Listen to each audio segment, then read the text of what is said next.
Arsenal FC 3, Real Madrid 0. Wow, I don't believe I'm saying this. I do not believe I am saying this. I don't think many people would have believed that Arsenal were going to beat Real Madrid at home.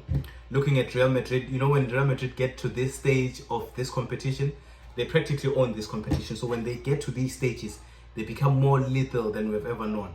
So we all know that history about Real Madrid. So today, them playing against Arsenal, nobody gave Arsenal a chance.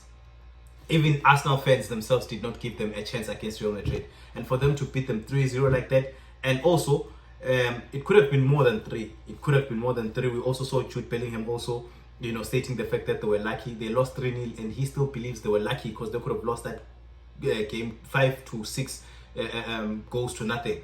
You know what I mean? And for Jude to see him and his team lucky to have lost 3-0 is a testament of how good Arsenal were. Arsenal were very good, man, and I'm finally happy that they finally come of age. They finally become men. This is what I've been waiting for. You know, in the Premier League, they've been doing that.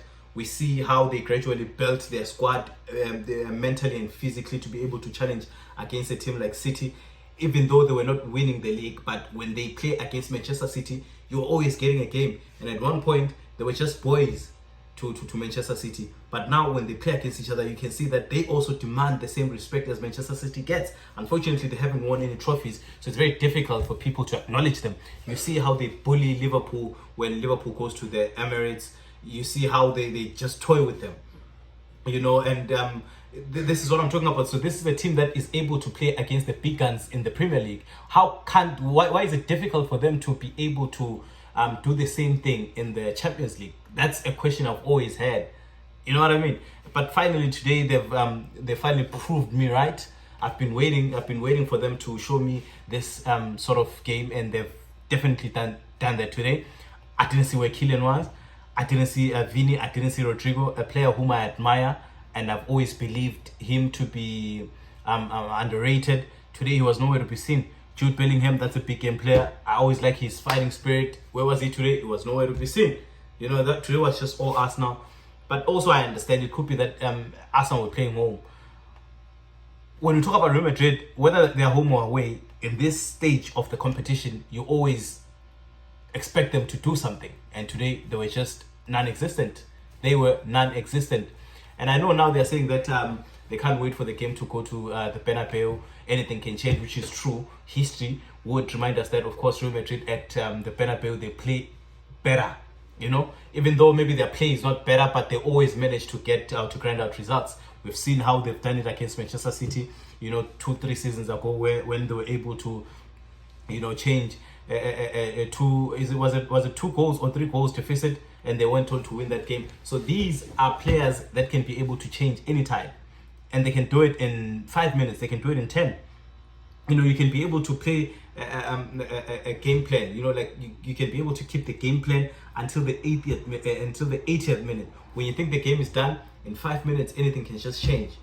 This is something which I alluded to earlier.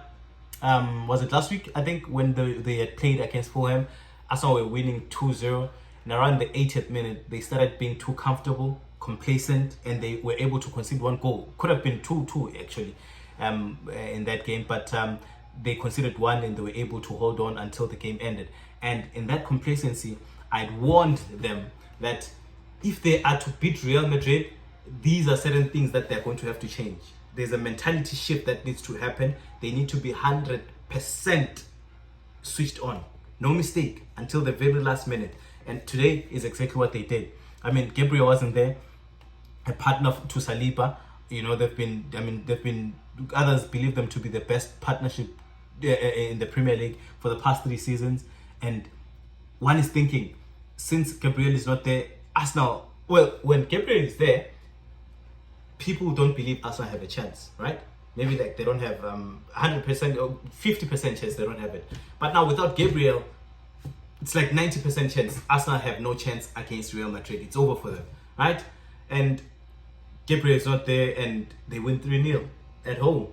So I hope Arsenal fans, I hope when you look at Mikel Arteta, you start taking him serious. I know he hasn't gotten you the results that you guys want. He hasn't gotten you the trophies that you guys want, especially the Premier League. You've been second for the past 2 seasons, and now when the team that you've been behind has like a terrible season, instead of you taking the league, there's another team that's been third or fourth, they come on to take the league. You know what I mean? So that can be frustrating to you guys. But to call Mikel Arteta a plumber, to call Mikel Arteta a coach who has no idea what he's doing, that is a lie. That is a lie. We've seen them today against Real Madrid, a team that is feared, a team that most teams, they lose the game before they even step on the pitch with. We saw what they did to them today. And shout out to Rice, man. What beautiful goals. I didn't even know he had that in his locker. I did not know he had that in his locker. And for Odegaard to just give him those 2 free kicks, that was probably, actually, you know what? I'm thinking the Arsenal fans know how good he is. But because we haven't really seen him score free kicks, we didn't think much of it. And for Odegaard, someone who's equally as good, to give him 2 free kicks, that was amazing. That was amazing to see. So shout out to the whole Arsenal players, man. They did very well. I hope they can be able to finish the job at the Santiago Bernabeu. And if there's any team that I think can be able to do that, definitely Arsenal. I mean, they have the best record, the best defensive record in the league currently, where they've only conceded 27 goals this season. And we've seen how they can be defensively resolute, defensively disciplined. We see them going to the Etihad, how they're able to hold their own, against Manchester City, a team that passes, give you intricate passes here and there, then they confuse you, and before you know it, you concede goals. We've seen how they can be able to hold off their own against such teams. Now, I think they can also do the same thing against Real Madrid. It's going to be difficult though, because that's the Bernabeu, that's a slaughterhouse. We've seen too many teams die there. Chelsea's, Liverpool's, Man City's, Atletico's, all these teams, we've seen them die there, and Arsenal could also, they could also die if they're not careful. But I don't see them conceding 3 goals. 3 goals is just a high margin. Maybe they can concede 1 or 2, and they can also score a goal of their own. Maybe they can lose 2-1. Maybe they might not win that game, but to lose, a 3-goal lead, I don't see that happening.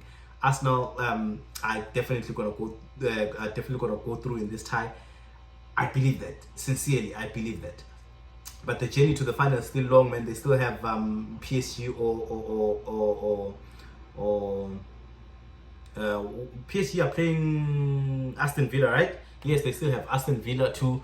And on the other side, it's Barcelona, it's Inter. So it's gonna be very tough. This year's Champions League is actually amazing, guys. I like it. I like this new format. It has actually changed everything. It has given us actually, this season in the Champions League, I believe that we've witnessed the most complete matches we could have ever dreamt of.